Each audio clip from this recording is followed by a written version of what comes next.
కాలుష్యంపై CJI కీలక వ్యాఖ్యలు చేశారు. ఎన్సీఆర్ ప్రాంతంలో కాలుష్యం అత్యంత ప్రమాదకరంగా ఉందని తెలిపారు. ఈ సమస్యను పరిష్కరించేందుకు కోర్టులు అద్భుతాలు చేయలేవని చెప్పారు సిజేఐ. ఢిల్లీ కాలుష్య సమస్యకు కారణం ఏంటో అందరికీ తెలుసని, కారణాలను సమగ్రంగా అంచనా వేయగలిగేది సైంటిస్టులేనన్నారు. కాలుష్య నియంత్రణకు దీర్ఘకాల పరిష్కారం అవసరమని పేర్కొన్నారు.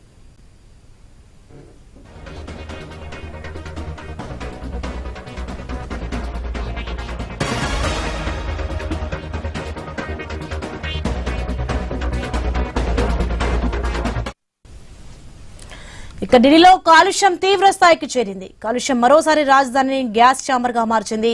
గాలి నాణ్యత 351 AQIగా నమోదైంది. బురారి, ఆనంద్ విహార్, చందాని చౌక్, ఐటీఓ, జహంగీర్ పురి మరియు ఇతర ప్రధాన ప్రాంతాలలో AQI 300 కంటే ఎక్కువ నమోదైంది. ఢిల్లీ కాలుష్యానికి కారణం పంజాబ్ మరియు హర్యానాలలో పంట వ్యర్థాలను తగలబెట్టడం కారణమని చెబుతారు. కానీ పంట వ్యర్థాలను కాల్చడం ఒక్కటే ప్రధాన కారణం కాదని కేంద్ర కాలుష్య నియంత్రణ బోర్డు తెలిపింది.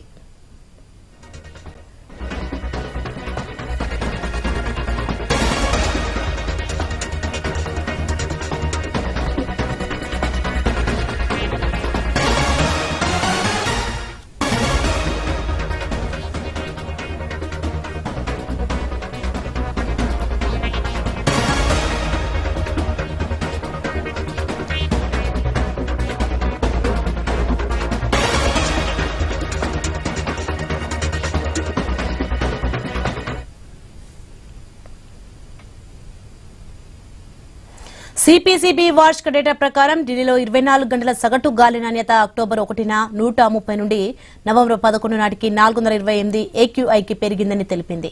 తర్వాత నవంబర్ 26న 327కి కొద్దిగా పడిపోయిందని తెలిపింది. రవాణా ద్వారా 19.7%, నివాస ఉద్గారాలతో 4.8%, పరిశ్రమల ద్వారా 3.7%, నిర్మాణ ధూళి వల్ల 2.9% వంటివి కాలుష్యానికి తోడ్పడ్డాయంది. ఆందోళనకరమైన విషయం ఏంటంటే తెలియని వనరుల నుండి 34.8% వస్తుందని తెలిపింది. ఈ కాలుష్యాన్ని గుర్తించకపోతే నియంత్రించలేమని పేర్కొంది.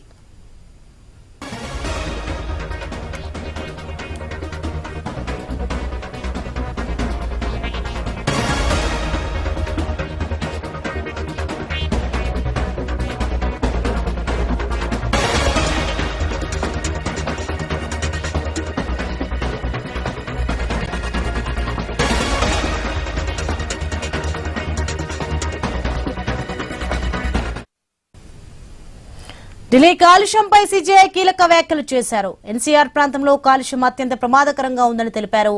ఈ సమస్యను పరిష్కరించేందుకు కోర్టులు అద్భుతాలు చేయలేవని చెప్పారు సిజేఐ. ఢిల్లీ కాలుష్య సమస్యకు కారణం ఏంటో అందరికీ తెలుసని, కారణాలను సమగ్రంగా అంచనా వేయగలిగేది సైంటిస్టులేనన్నారు. కాలుష్య నియంత్రణకు దీర్ఘకాల పరిష్కారం అవసరమని పేర్కొన్నారు.